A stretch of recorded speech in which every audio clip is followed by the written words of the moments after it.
Okay, so Sean, I am so honored to have this next guest on our show. Her resume includes some of the following accolades. She is a former instructor of Teach for America Houston. She was a project manager and community liaison for the city of Cleveland. And now she is the director of strategy and the co-founder of Enlightened Solutions, as well as a consultant of Project Noir and an active member of the Arts and Culture Action Committee, Cleveland Rape Crisis Center, Shaker Center Advisory Board, Black Shield Police Association. And if that wasn't enough, she is a member of the NAACP of Greater Cleveland and the Junior League of Cleveland. Plus, she is an old friend of mine, an old friend from high school, and she is my former cheerleading co-captain from way back when. So ladies and gentlemen, here is my interview with ChiChi Nkemere. So as you know, ChiChi, Hillary Clinton ran for president in 2016. Unfortunately, she was unsuccessful and lost to Donald Trump. Yeah. So outside of the investigated Russian interference, do you attribute to her loss to, as some would argue, a poorly run campaign, or do you think that it was due to a misogynistic United States? Because I know that you were a member of the Hillary Clinton campaign, so I know that that would be an important to get your insight for that. Yeah, I was obviously, I mean, every individual working on a campaign is extremely important, down to the door knockers, all the way up to, the top surrogates. Everybody is key. I was somewhere on the lower rung. I was a fellow for the campaign, and specifically, I did a lot of surrogate prep and surrogate wrangling. So when they got picked up from the airport, helping them with their papers, and then also did some donor relations, things like that. But I was proud to work on that campaign. I worked extremely hard. I was able to really understand the inner workings of a campaign in a different field, in a different way. I've worked on various campaigns. In high school, I worked on the Kerry campaign, even though I wasn't old enough to vote. In college, I worked on the first Hillary Clinton campaign. I was the secretary for OSU College Dems, so I did all of that, and eventually transitioned to the Obama administration, or the Obama campaign, not the administration. And one thing that I've noted is that the Hillary Clinton campaign in 2016 really took the advice of the Obama campaign, which was probably the best run campaign, and really decided to go back and do that community work. So when I hear things about her campaign being run poorly, I kind of bristle at it, because if there's one thing that Hillary Clinton and her people do, is they surround themselves with individuals smarter than themselves. We know that there was a high amount of election interference with the 2016 election, and it started all the way up at the top of the presidential election, but we know that it petered down into local races, voter intimidation, different types of election tricks, telling people that the voting date was on one day when it wasn't, and it's not necessarily sponsored by the party, so you can kind of like wash your hands clean of any kind of guilt. But the one thing that I do say, and one thing that I do note, is that we do know that there was a heavy amount of election interference. Now, whether it is voter misinformation, disinformation online, whether it's the radicalization of certain individuals that come out of it years later and they were like, oh my gosh, I was wrong. But I do think that not only did Hillary Clinton, have the wherewithal to run a really strong campaign, I really do think that the Trump administration and the way that he has run himself has really been a lot of white resentment, a lot of white guilt, anger instead, and definitely a response to, Obama and his excellent presidency, his 8 years of excellence, at least in comparison to the other presidents that we've held. And that kind of resentment, that kind of racial resentment, does lead a lot of individuals, unfortunately, to the polls. So that was a very long-winded answer, but yeah. No, that was a very good answer. Do you see any other campaign work in your future? Maybe even any candidacies? Candidacies for myself? No. I don't have the patience nor the personality to be a politician, but I always have my hand in something. I really enjoy local campaigns, obviously, because they're the ones that affect our lives the most. But I do always want to stay rooted in that kind of community work. It really fills me. And that's where I kind of find joy and purpose. Okay. So, as a very obviously educated and empowered African American woman, would you say that there's a difference in the struggles that African American women face versus the other races? And what would you say women need at this time to overcome the attacks that they face, either when they are ascending into power or when they currently have power? Ooh, if you could restate the first portion of your question, that was really good. Mhm. As an African American, empowered and educated African American woman, would you say that there's a difference in the struggles that African American women face versus the other races?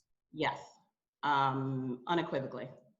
I really started to notice this, obviously, in college. You know, we grew up in an area, although we thought it was pretty diverse.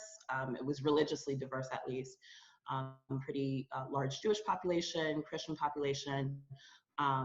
We grew up in a time, in a space, in a location that had a lot of diversity. And when I ended up going to school, or at least a lot of relative diversity, when I went to school, when I went to The Ohio State University, I was confronted with a lack of diversity.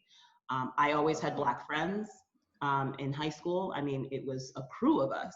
And Right. up and down through the ranks, you know, older Black kids that we could look up to, younger Black kids that we could guide. And at Ohio State, it was not like that. And it was the first time that I really, really saw racism up front. First time. And in a sense, it really radicalized me, I can definitely say. And I really started to root myself in the work of really understanding what Blackness is in America. As you know, I'm Nigerian American, so my perspective is a little different. You know, my parents come from a majority Black country.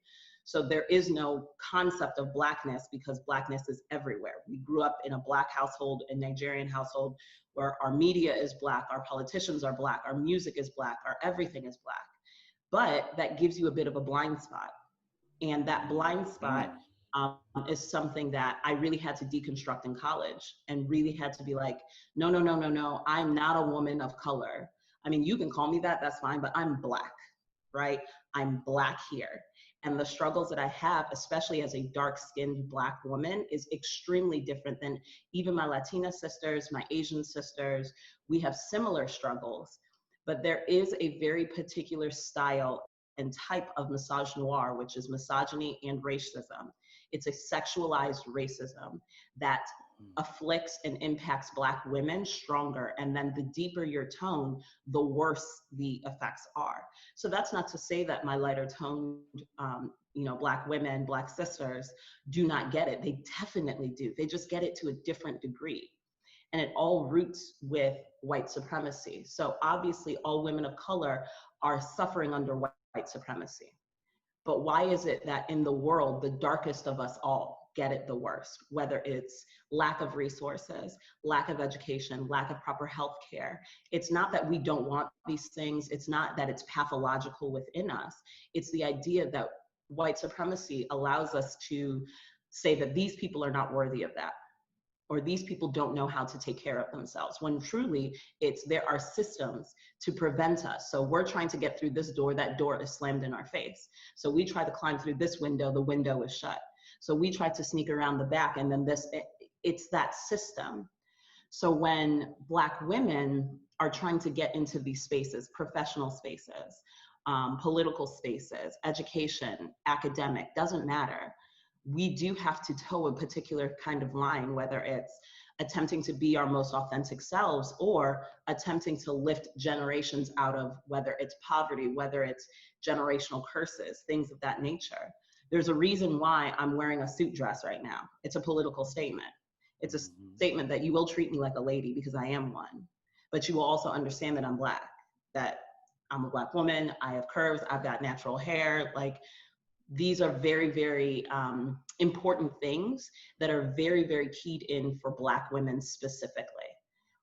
But there are struggles that our Latina sisters have. I mean, whether it's a greater focus on immigration or language issues, individuals not allowing people that are bilingual to to understand that that's a complete skill set, or our Asian sisters who are seen as docile when they're not. They are strong, they are vulnerable, they are brilliant. But there is something to be said about that really specific type of misogyny that affects Black women, that we really need, wrapping around to your second question, we really need individuals to stand in the gap with us and for us. We need advocates, we need activists, and we need allies. We need individuals that are able to say, no, you're not going to do that to my sister, or you're not going to do that to my person, my friend, my anybody, this person that I don't even know. Because again, Black women are the least protected. We are super unprotected. And that's at all of our intersections. That's trans Black women. That's Black women who don't look traditionally attractive or conventionally attractive, whatever that means. That's fat Black women, that's disabled Black women. We're everybody at that intersection. That's queer Black women, that's neurodiverse Black women. So when we are calling out and when we are speaking up for ourselves, we need others to be quiet and sit at our feet, listen, but then also go back into their communities and say, this is what I have learned from these women. And these are the resources you need to be reading from these women, not from some other person that heard it and then they wrote a book about it. And no. You need to be listening to us. You need to be paying us as resources, as subject matter experts, because nobody knows what it is to be a Black woman except a Black woman.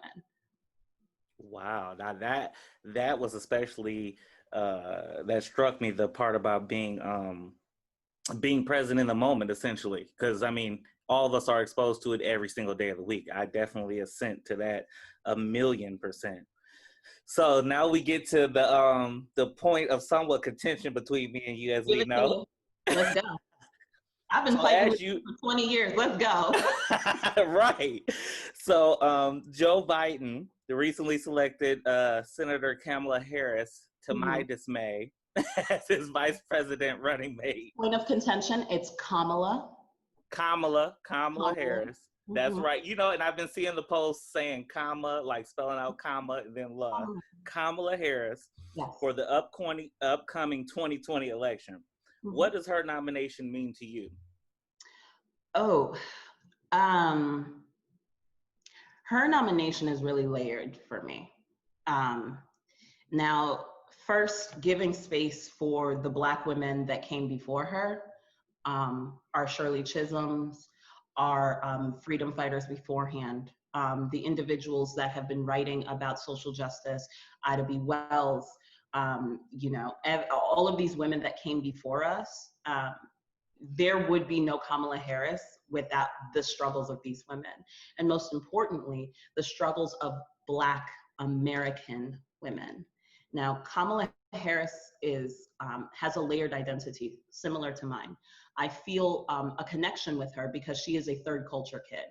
Now, third culture, meaning, like me, you do not have the culture of your parents. So Kamala Harris is not fully, you know, immersed in her Tamil ancestry, you know, just like her mom. She's also not fully immersed in her ancestry, her Jamaican ancestry from her father. That's not a negative thing. It just means she could not be born in two places, right? She also just does not have the full culture of her peers, right? So her Black American peers. That gives you a unique kind of perspective as a third culture kid. Me, myself, I'm third culture. My parents born in Nigeria, but I was born here. I do not, and you know this, I do not have all of the same cultural references as my Black American friends, even though I grew up with them. Even though we grew up listening to TLC and, you know, our parents were listening to Luther Vandross, my mom was listening to James Brown in Nigeria, there is something to be said about, I've been listening to Afro beats since the moment that I could hear music. And that's not the same experience that my friends have had, and my Black American friends. Now, again, holding space for those Black American women, it still makes me extremely proud to see a Black woman that is rooted in her Blackness. There's no I think there are a lot of individuals that are confused about her, but she presents herself as a Black woman. She's not presenting herself as a Jamaican American. She's not presenting herself even as Tamil, even though she could. That's her maternal side. She's presenting herself as a Howard graduate who had feathered hair and door knocker earrings in the 80s, a Black woman that pledged, as a super AKA. I know all of my girlfriends are, they have their AKAs for Kamala, Kamala Harris, AKA insignia and paraphernalia. And it depresses me a little bit to see people try to muddy the waters of something that is so clear. No one would come to me, even though people know I'm Nigerian American, and be like, no, but you're not really Black. Like, no one does that to me. You can't do that to me. And part of it is my skin tone. Part of it is my hair texture. But like I said at the beginning of this, our lighter toned Black sisters, it's not like they're not Black, and it's not like they're not going through the same kind of racialized sexism. Her candidacy specifically for me is important because it sees Black women as subject matter experts. We see on the Republican side that there are a lot of individuals that do not want to listen to experts, individuals that either went to school or have the experience in that field. Kamala Harris is rooted in government work as an attorney, as an individual that has consistently been in government. Her writings, her education, her background, she came back home to do the work. That is so key for me. I came back home from Houston to do the work. So when I see a Black woman like that, I go, we cannot discount how powerful that is. We cannot discount how powerful that is for the young women and men and folks behind us, because it's key. It's key. It's necessary to see, even if people are saying, oh, it's just symbolic. Symbols are everywhere, and they're powerful, and they're important to us. That's why we build monuments to people. That's why we write songs about individuals. That's why we have textbooks. That's why we have writings, is because these symbols are key. And Kamala Harris is a powerful and, in my opinion, a positive symbol just for all of us as Americans. All right, that's good. You just totally made me start reconsidering some of my views on Miss Kamala Harris. Yeah. Well, that's Our point of contention was basically because I just always felt like, I understand being a prosecutor and the work that is entailed in being a prosecutor. And granted, if someone breaks the law, they break the law, et cetera, et cetera. My point was always just how she conducted it and how the research that I've done, I will say, I won't say that it's credible, I won't say that it's not credible, but how the research that I've done has portrayed it as she was harsher on Blacks and more lenient on whites, et cetera, et cetera. So my point of contention was, don't pander to us now that you're being promoted. Where were you at before then?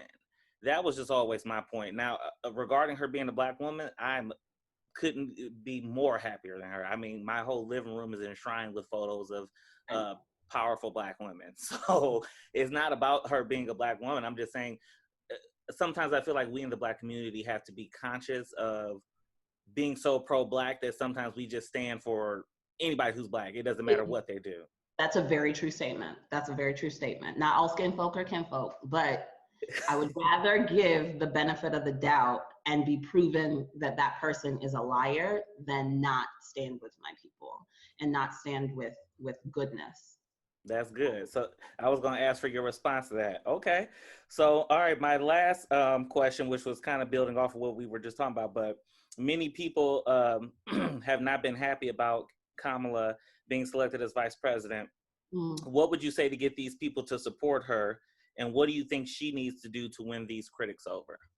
Well, I'll start with this. The late John Lewis recently passed, and he dedicated his life, whether individuals loved everything about him or not. He dedicated his life to voting access.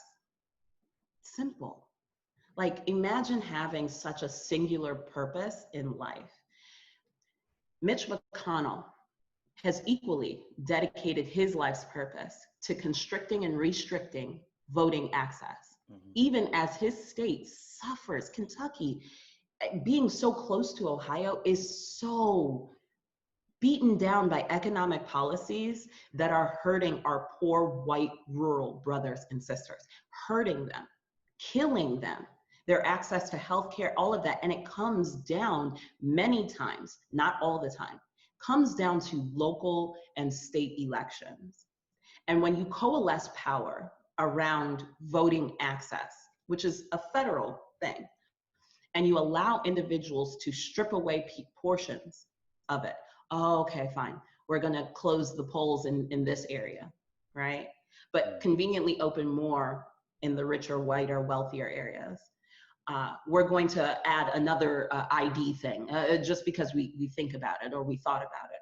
If they did not want us to harness our power through voting, they would not be working so hard to destroy it. When I think about individuals that are like, oh, I don't want to vote because he chose Kamala, my thing is vice presidents don't make or break a campaign. And as quiet as this kept, right, it really doesn't. People that say things like that, in my humble opinion, weren't going to vote for that person regardless. They weren't. How about this? I'll give it to you in this angle. Destiny's Child, right? Started off 4 members, the original. I still think that The Writing's on the Wall is the best Destiny's Child album, right? We were really there for Beyonce and Kelly, right? LaToya and Latavia, I love it. Listen, I wanted to be Latavia. I thought she had a cute little swoop. I wanted it. My mom wouldn't let me cut my hair like that, right? But we were really, really there for Beyonce and Kelly in 1999. When LaToya and Latavia dropped, it's not like we're like, oh, well, we can't do it because they added Michelle. Are you crazy? It was good before. That means you just did not like them. That's what I'm thinking, and that's what I'm hearing. And to me, it's, you don't have enough skin in the game.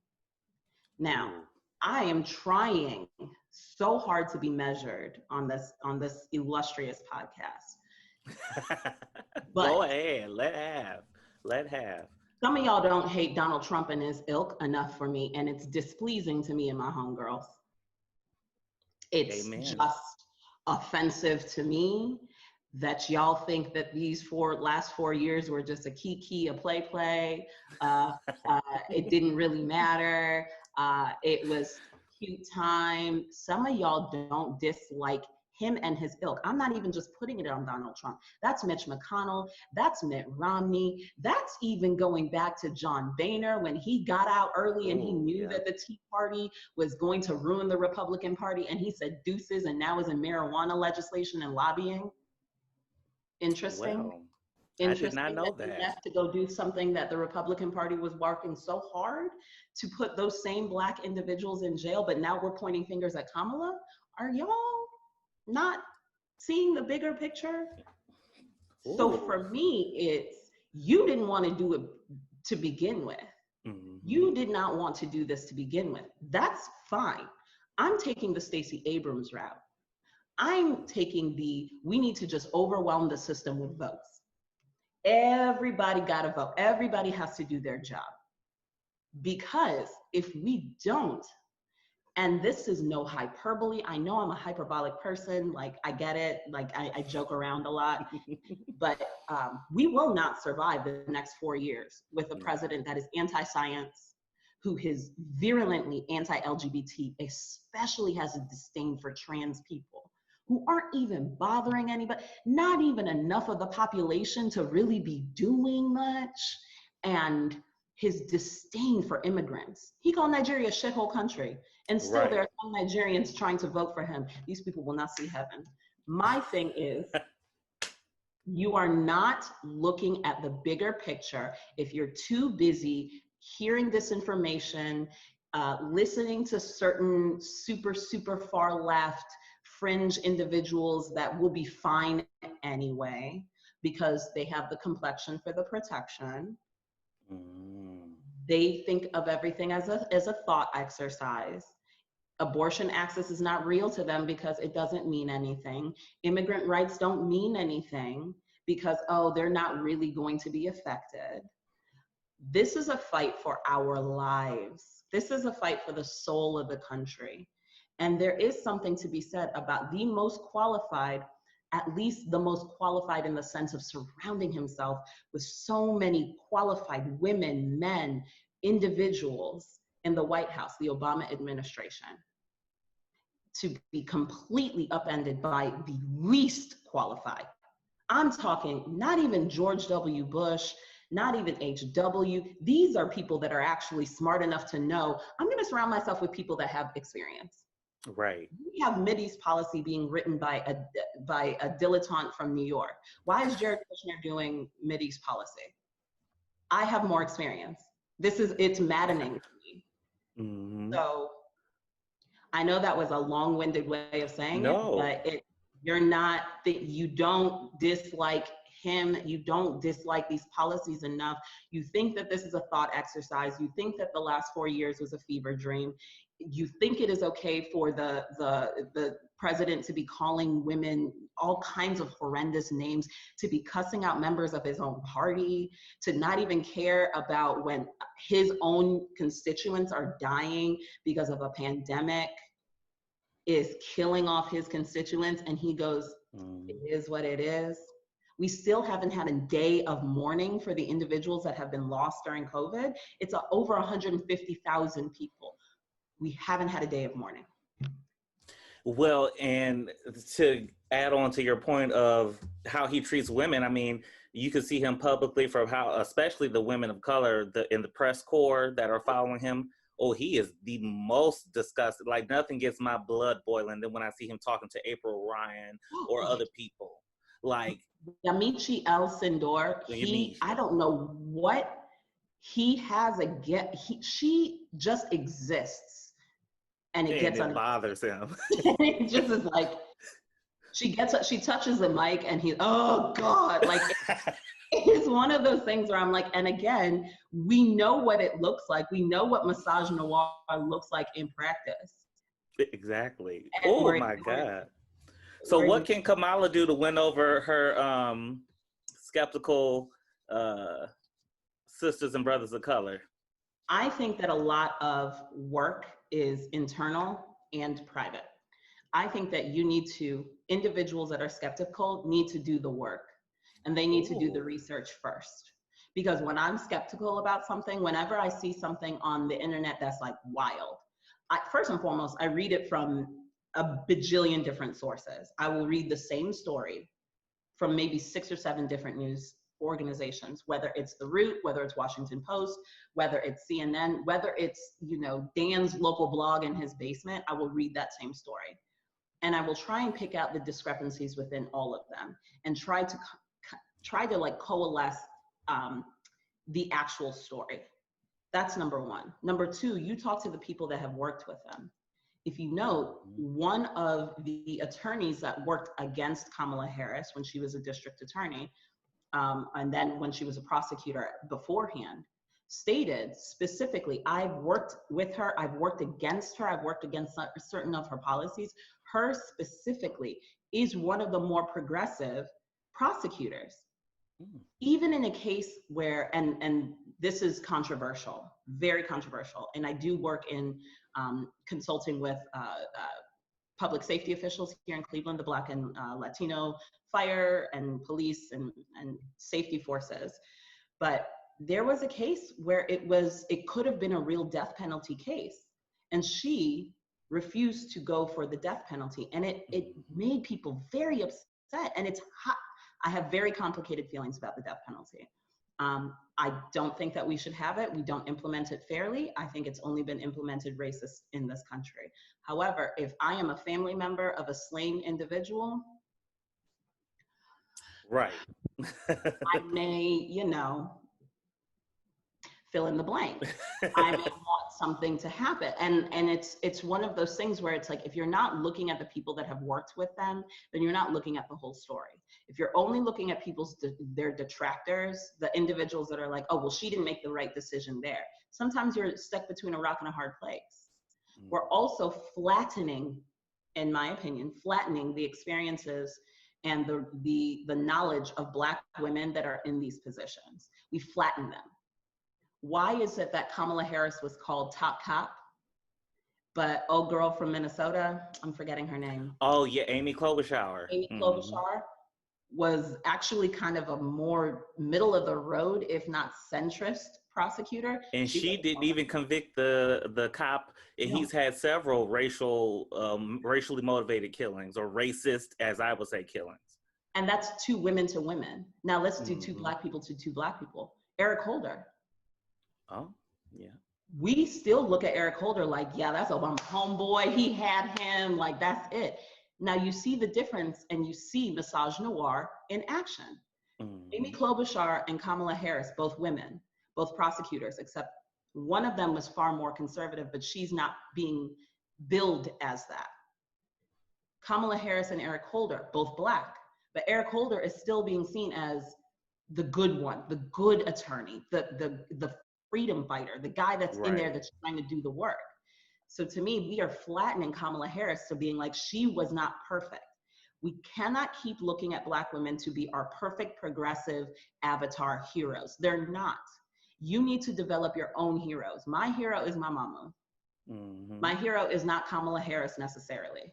My hero is not even Hillary Clinton. I love her to death. I really admire a lot of these women, but we've got to get out of that hero worship and know that these people are human, they're working within systems, and that they're doing the best that they can. Now, they're not above critique. There are a lot of things that I can critique people on, but I don't open my mouth just to critique for the sake of critiquing. You can critique somebody in the voting booth. You can critique people by lobbying. You can critique people by letter writing. You can critique people by bringing awareness. You can critique people by protesting. But it's not just for the sake of, I'm going to write this on my blog, or I've got to go put this on the internet, or Charlemagne the God said it, so I'm going to retweet it and all this stuff. That's null and void. And it doesn't actually change anything. So for those people that need their minds changed, or at least are a little bit more open, you need to do the work first. You can't just expect Kamala to be able to give you everything and place it in your hand and then you take it back home. No, you have to do that work. You need to study. Ooh, you just gave me goosebumps with that answer. I will say to the people that listen and watch your show, that see me in action on Facebook and Instagram, know that I can be a bit radical, as ChiChi says that she is. But ChiChi is actually somebody who keeps me in check. I often see her post and I say, Brandon, you need to dial it back, turn the volume down, come at it from a different perspective, because I can be a little uncivil, so to speak. And ChiChi is the model of, as you can tell from this interview, is a model of integrity. ChiChi, any projects you got coming up that you want to let the audience know about, or anything you want people to look out for? Just one. You mentioned that I'm the co-founder of a nonprofit called Enlightened Solutions. I'm proud of the work that I do there with my co-founder, Bethany. We are currently doing a project for Black women in Northeast Ohio, Black women and femmes in Northeast Ohio. If you go to enlightened-solutions.com, there will be a pop-up that comes up immediately that asks you if you want to take a survey. This survey is going to be studying the lived experiences of Black women in Northeast Ohio. Very quickly, I don't know if you guys know that earlier in January, Brenton Mock from City Lab Bloomberg wrote an article that discussed the research that stated that Cleveland was the worst city for Black women in America, in all of America, under 3 metrics: healthcare, academic, and work professional. We are ranked the absolute lowest, and it shows. So we are surveying Black women, their experiences, work, health, and academic, to be able to create a pressure campaign for local politicians to fully integrate Black women in these industries and to really listen to the subject matter expertise of Black women. So this is the first time this is being done. And we just really need Black women and femmes to show up, take this survey. It won't take you more than 15 minutes, but it will be invaluable to our research. And everything is purely confidential. So you can find us on Work Enlightened on all platforms. If you have any questions, just DM and I'll be the person responding. All right. Thank you so much, ChiChi. You rocked the shit out of that. You are Woo! so. No, seriously.